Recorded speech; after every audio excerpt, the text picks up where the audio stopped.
أعوذ بالله من الشيطان الرجيم بسم الله الرحمن الرحيم الحمد لله رب العالمين والصلاة والسلام على سيدنا وعظيمنا وحبيب قلوبنا وشفيع نفوسنا أبي القاسم محمد اللهم صل على محمد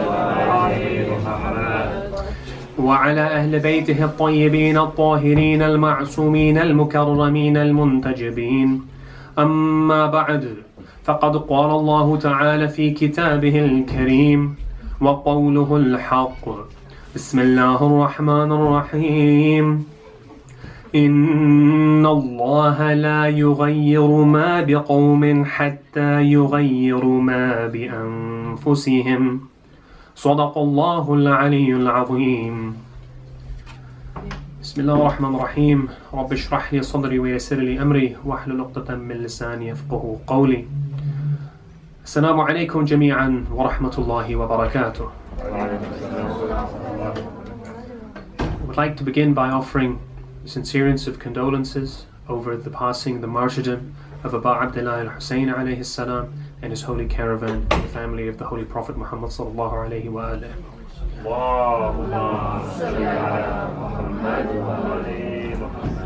And in particular, we are giving our pursa to Imam al-Mahdi ajalallahu farajuh al-sharif.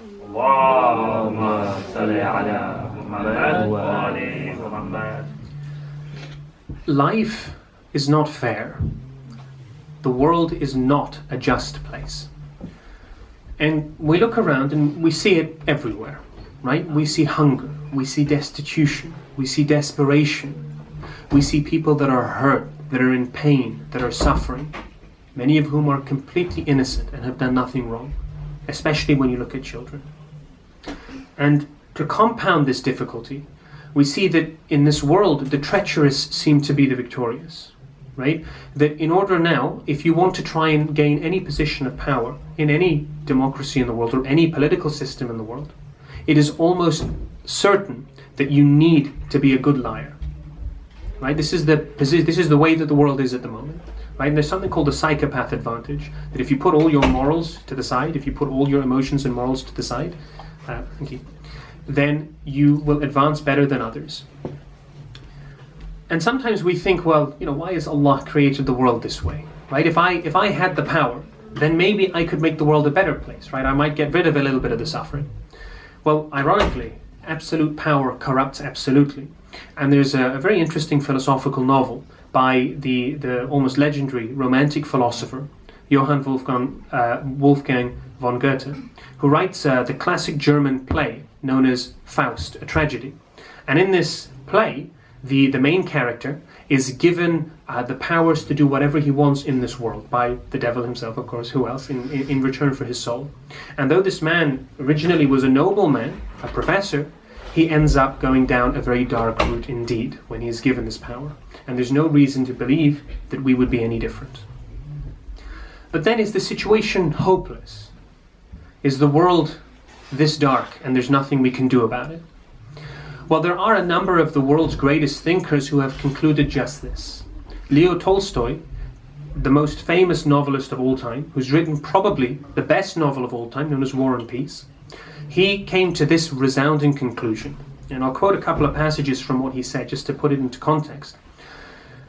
At the zenith of his career, right at the top of his intellectual prowess, he faced this difficult question about existence. And he wrote, "My position was terrible. I could not find anything along the path of reasonable knowledge except the denial of life. And there in faith was nothing but the denial of reason, which for me was even more impossible than the denial of life. From rational knowledge, it appeared that life is an evil, and people know that it is in their power to end life, and yet they still live. And I myself live, despite the fact that I have long since known that life is evil and senseless." And from this great conundrum that he faced, he could think of only 4 potential solutions. Number 1 was to retreat into a childhood ignorance of the problem. Pretend that it doesn't exist, right? Maybe it'll go away. The second was to pursue mindless pleasure, to live a life of hedonism. The third was to carry on whilst lying to himself and deciding that, okay, despite the fact that life is meaningless and fruitless and ultimately pointless, I'm still going to keep living. And the final, the one he determined to be the only logically consistent answer, was to commit suicide and end his life. He writes, "Only the unusually strong and the logically consistent people can act in this manner, having realized the stupidity of the joke that is being played on us, and seeing that the blessings of the dead are greater than the blessings of the living, and that it is better not to exist. They act to put an end to this stupid joke, and they will use any means to get to this." He quite interestingly, he actually refused to ever carry rope because he was worried that if he carries rope one day, he'll hang himself. And all of his guns were hidden away from him. Less than a moment of impulse, he had a means to end his life. But did he go far enough? There are some who would argue that he didn't, that even in his pessimism he wasn't extreme enough. In 2012, there were 2 shooters that went into a school. It was known as the Colombian mass shooting in the United States. And one of them, he wrote a diary. He wrote a number of his writings were discovered after the event, and it sort of gave us a window into his mind. What could make a human being go to a school of innocent children and shoot them dead? Many of us find this very difficult to understand, but his diaries make it very, very clear why he did it. He wrote, "The human race isn't worth fighting for. It is only worth killing. Give the earth back to the animals. They deserve it infinitely more than we do. Nothing means anything anymore." And his only solution was to, quote, "kill mankind." And he said, "I will sooner die than betray my own thoughts. But before I leave this woeful place, I will kill anyone I deem unfit of living." Well, in response to this overwhelming pessimism, we can say Alhamdulillah for Islam. Alhamdulillah for the guidance that Allah subhanahu wa ta'ala has given us. And whilst it's a bit of an oversimplification on Tolstoy's part, if we're going to give him full credit, but at least for now we can say Alhamdulillah, that in Allah subhanahu wa ta'ala we have the divine good, we have the absolute. And that means that ultimately there is purpose, that our meaning is derived by our connection to Allah, the absolute. And whatever suffering it is that we see in this world, we know that Allah is the great compensator. If somebody goes through difficulty in this world, then Allah in the Akhirah rewards them so much that they wish they could come back to this world to suffer some more. So ultimately, whilst we look at this world, it is not just. When we take the Akhirah into consideration, then we see Allah subhanahu wa ta'ala's justice in full. But it's not just in the Akhirah. We also see justice in this world too. Because Imam al-Mahdi, Ajjalallahu farajuhu al-Sharif,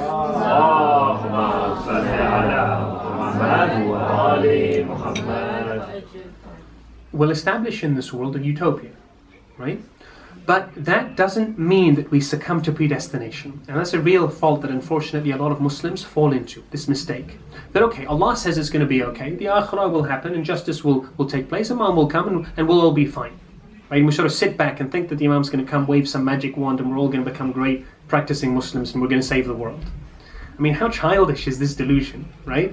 We have free will. The reason why there's so much difficulty in this world is partially down to our free will. And yet we think Imam al-Mahdi is going to take that away from us. What does Allah tell us in the Holy Quran? The verse that I recited at the beginning, Bismillah ar-Rahman ar-Rahim, إِنَّ اللَّهَ لَا يُغَيِّرُ مَا بِقَوْمٍ حَتَّى يُغَيِّرُ مَا بِأَنفُسِهِمْ. Surah number 13, verse 11. Indeed, Allah will not change a condition of a people until they first change themselves. Right? So how is it that we change ourselves? Well, number one is that we need to change our perspective. There needs to be a paradigm shift in the way that we perceive the world. That we change from this pessimism to a more optimistic outlook. And inshallah, we'll look at this in a talk of its own in one of the coming nights. But just to summarize the point down, Imam Ali alayhi salam, he's walking past the temple. And he's walking with one of his companions who says, Ya Ali, just imagine how much shirk is taking place in this temple. Imam Ali alayhi salam stopped him.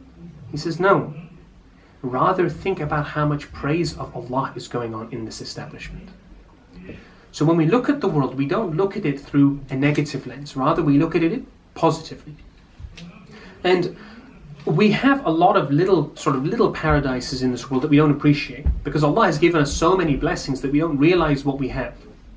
And there's a wonderful poem, and I'd suggest anyone who's interested, you can look it up online. There's a wonderful reading by Tom Waits. The poem is by Charles Bukowski, and it's called Nirvana.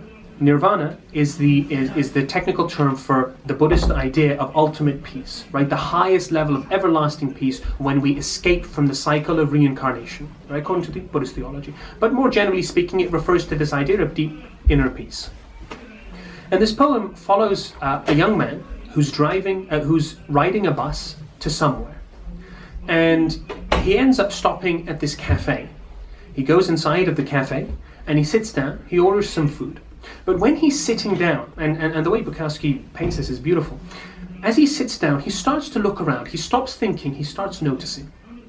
And he looks at the waitress who comes, and she just has a very positive disposition. She's very polite, very well-humored, and very authentic. He then hears that in the back there's some laughter going on, because the workers were telling jokes to each other. And when the food arrived, it was particularly good. And he truly enjoyed the food and the coffee. But what's really important to the story, so he's painting here this nirvana. He sits in this cafe, he doesn't want to leave, because he looks around and he sees ultimate peace. But when it's time to go, he mounts the bus. But the most important part of the poem, at least as per my interpretation, the most important part of the poem is a line that he says when he gets back on the bus. He looks around and he sees everybody else who's sitting there. And they're just carrying on as if nothing happened. They're carrying on with their daily lives. And he says, quote, "They missed the magic." And unfortunately, when we get lost in this pessimistic cycle, we lose sight of the magic. We lose sight of the joy that takes place in this world. We lose sight of the happiness, of the justice. We lose sight of the little things in our life. And it really is the little things that make your life what it is. So number one is that we change our perspective. And we recognize the paradise, the little paradise in those little blessings that Allah has given us on a day-to-day basis.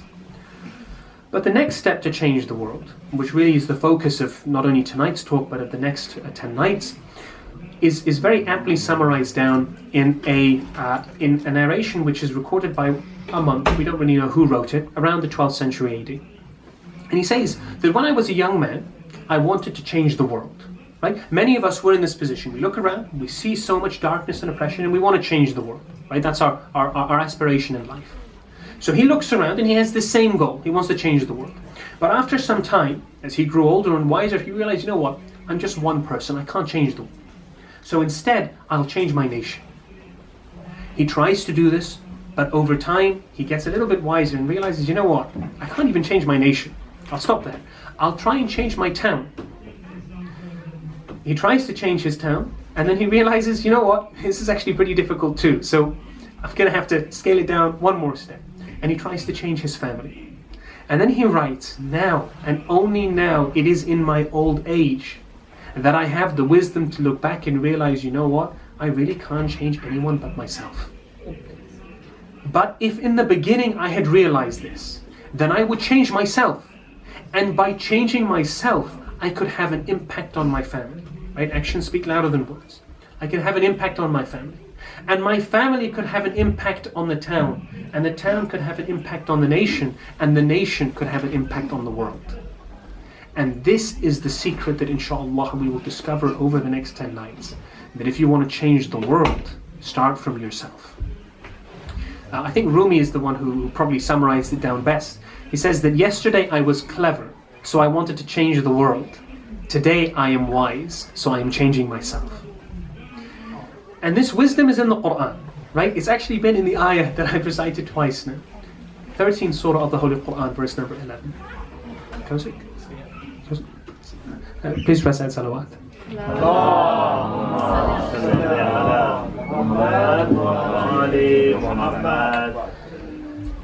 That Allah subhanahu wa ta'ala in this verse of the Quran, Surah 13 verse number 11, He says that indeed Allah will not change the condition of a people until they first change what is in themselves. So what does this mean? Allah is saying that you want to change? You want to see the world a better place? He's saying be the change that you want to see in the world. That He will not change your condition until you first change yourselves. We have to change ourselves before we start looking out to change others. The way that the clinical psychologist, who's quite well known at the moment, Jordan Peterson, the way he puts it, and his book 12 Rules for Life is one of the resources I've used quite heavily in this talk.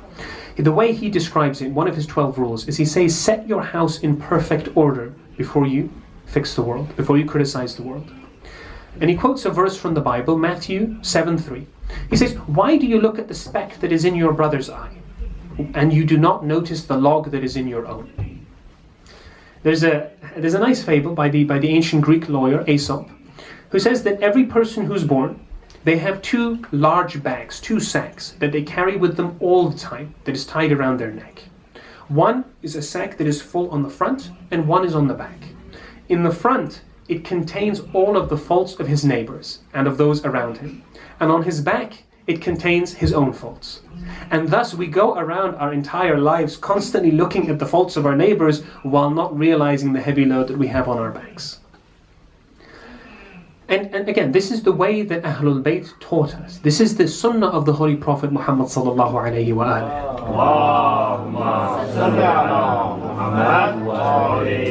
alihi.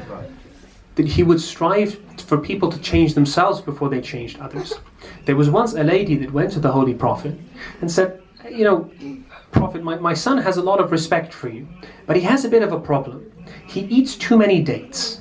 He has a bit of a sweet tooth, and I fear that he's doing some damage to his health. So, do you mind going to him and advising him, look, you know, take it easy on the dates?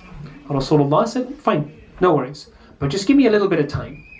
3 days later, he approaches the boy, he has a conversation with him and advises him that, you know, dates are good, dates are healthy, but have them in proportion. The boy, out of respect to the Prophet, agrees, and straight away he cuts down. But the companions of the Prophet, they say, Ya Rasulullah, why did this take you 3 days? It was a 5-minute conversation. Why did it take you so long? And the Prophet turns to them, he says, look, I myself like dates a lot. So before I can tell him he has to cut down, I first myself must eat less. So again, and this shows the sincerity of the Holy Prophet and the way that his message permeates. You know, they say when someone is teaching something, it'll penetrate into whoever's listening as far deep down as it came from the speaker or from the teacher. If I say something that comes from my tongue, it won't penetrate deeper than your ears. But if we say something that comes from our hearts, then it penetrates into the soul of the one who is witnessing. So, paradigm shift. Let's take the blame away from others. Let's stop pointing fingers. Let's stop pointing towards others and blaming them for the position that we're in. Life isn't fair. This isn't paradise. This is the way it's supposed to be, right? Allah didn't create us for this, to live in this world forever without difficulty. This world's a test, right? And the angels, they knew this. When Allah subhanahu wa ta'ala created Nabi Adam alayhi salam, we read in Surah Al-Baqarah, verse number 30, that the angels, they questioned Allah. They said, look, why are you going to create this guy? Why are you going to create mankind? Because they're going to spread strife, they're going to murder, they're going to steal, and they will spill blood. Why aren't you satisfied just with us? Because we will constantly sing your praises. And Allah subhanahu wa ta'ala responded by saying, I know that which you do not. Life is unfair. You will be betrayed by those closest to you. You will be stabbed in the back by people you thought to be friends. People will plot against you that you thought you were safe around. And this is normal. If you go through life and this hasn't happened, then either you're extremely lucky or you're extremely naive. One of the two. But from a probabilistic perspective, this happens to everybody. But what we sometimes get lost in, again, this dark tunnel of pessimism, is that we'll blame someone else and then we'll give up. So you know what, I would have been so much better, but this person held me back. Or I could have got that job, but this person was constantly getting in my way. Stop. Islamically, that is not acceptable. Yes, completely agree. They should not have done that. They should not wrong you so. But you don't live in a world of should. You live in a world that is. We live in a real world, not an ideal world. And when we get those two confused, then again we can get lost in this cycle of pessimism. And sometimes, we say, well, this person, he didn't respect my rights, so I'm not going to respect his. I guess in more primordial language, he was mean to me, so I'll be mean back. But this sort of cyclical attitude is a vicious cycle. because then you purport this negativity, and then they'll return negativity, and you'll return negativity. It's a vicious cycle. As Gandhi said, an eye for an eye and the whole world goes blind. So Imam Ali alayhi salam tells us that the greatest deed of a man is to forgive and to forget. And the beauty of forgiveness, right, and what is most relevant to this discussion, is not only that it benefits that person, because if they've wronged you and you forgive them, alhamdulillah, they have been freed of a great burden. But you know what's even better about forgiveness? Is that it frees us. That we no longer have to carry around that baggage, that hatred, that misery. If they did it by accident, then maybe they deserve forgiveness. And if they did it on purpose, then they will have wronged other people as well. And Allah is just. By forgiving them, we disconnect it. If they hurt us once deliberately, let's not hold it over and over again and let them continue to torment us. Now, after we stop blaming others, after we clear our head from the lies that we fill it with, after we make our experience more authentic, then we are ready to face the world for what it really is. Sure, reality is still harsh. It's still difficult. It is still difficult. But at least now we have 2 feet to stand on. Question. Surah Tawbah, verse number 71, Allah subhanahu wa ta'ala tells us that among the qualities of the mu'mineen, we need to do amr bil ma'roof and nahi anil munkar, right? They are 2 of the branches of Islam. So if we're arguing that you shouldn't try and change the world, you should first change yourself, are we contradicting that? Are we saying that let's put these 2 furu'ideen to the side? Absolutely not. And there's a fine distinction to be made here.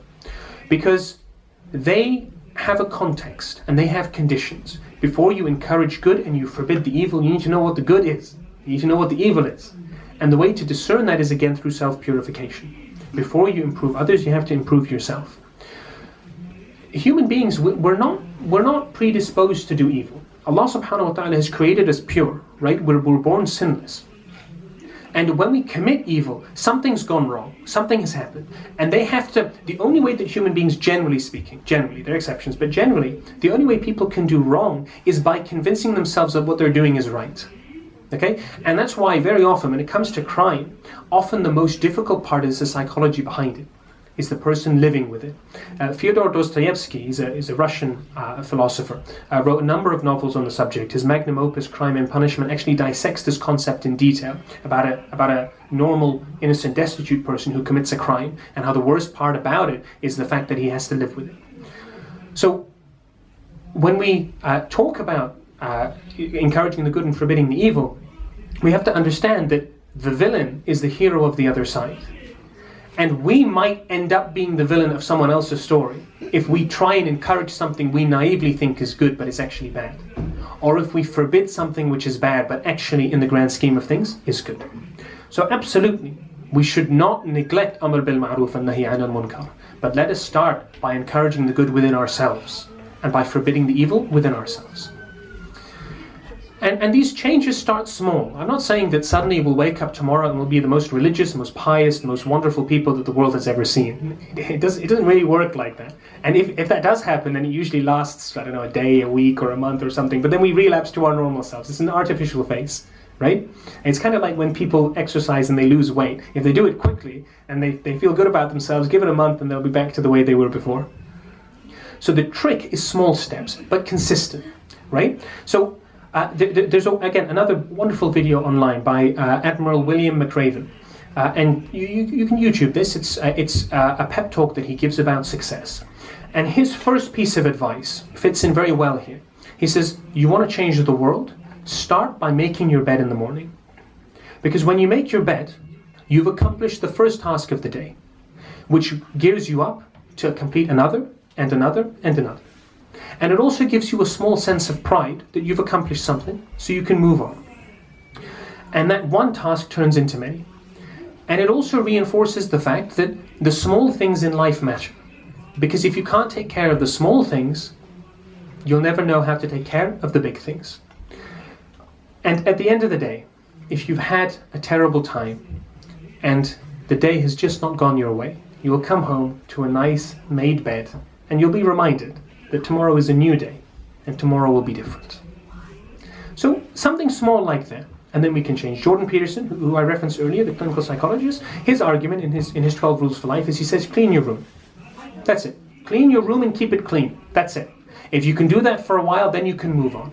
But if you can't even organize your room, how dare you try and organize the world? It's so simple, and yet it's so difficult.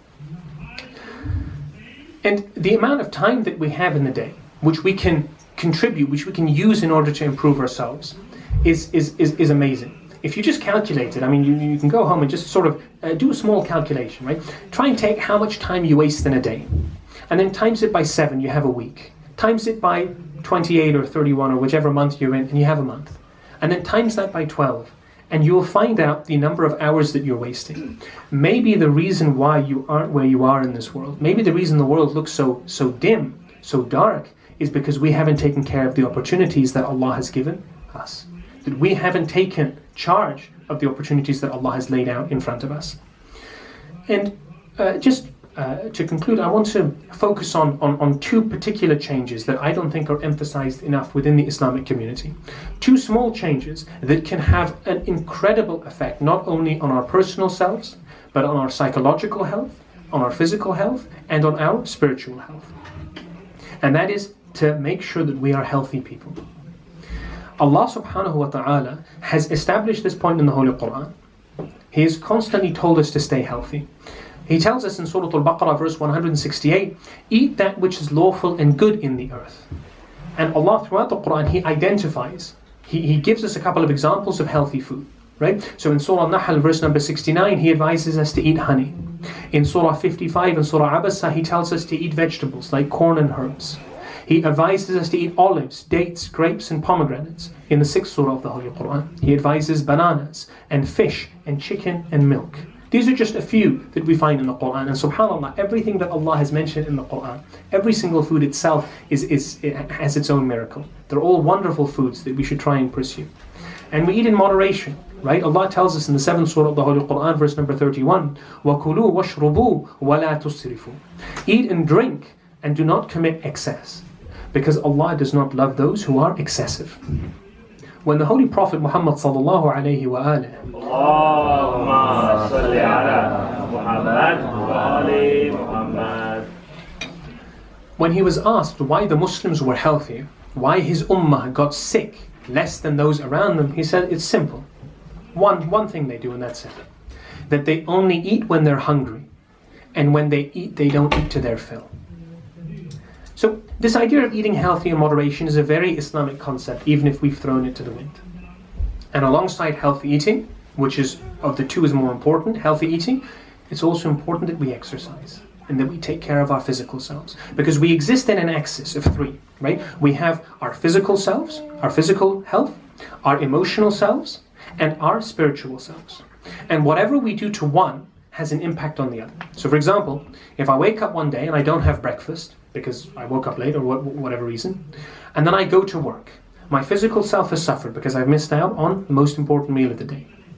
Now that I haven't eaten, my blood sugar is a bit low, I'm a bit crankier. So my emotional health has been affected. And then when a colleague comes up to me and asks me for help, I snap at them. There, I've harmed my spiritual health. Okay, so it's an axis, and it's feedback in all three, amongst all three of them. So exercise is of particular importance. Allah advises us in the Holy Quran, or rather He commands us, Surah Al-Baqarah verse 195, وَلَا تُلْقُوا بِأَيْدِيكُمْ إِلَى التَّهْلُكَةِ, that do not throw yourselves into ruin with your own hands. And when we don't take care of our physical health, that's exactly what we're doing. We're eating food which is unhealthy, we're not exercising, and what does that do? It makes us weak physically. And if we're weak physically, then we become weak emotionally and weak spiritually. And there's an untold amount of scientific literature on this, a lot of peer-reviewed journals and meta-analyses which look at the correlation between physical health, eating healthy, and with rates of happiness and emotional well-being. In Sahih Muslim, book 33, hadith 6441, there's a quite an intriguing hadith where the Prophet Muhammad sallallahu alayhi wa alihi,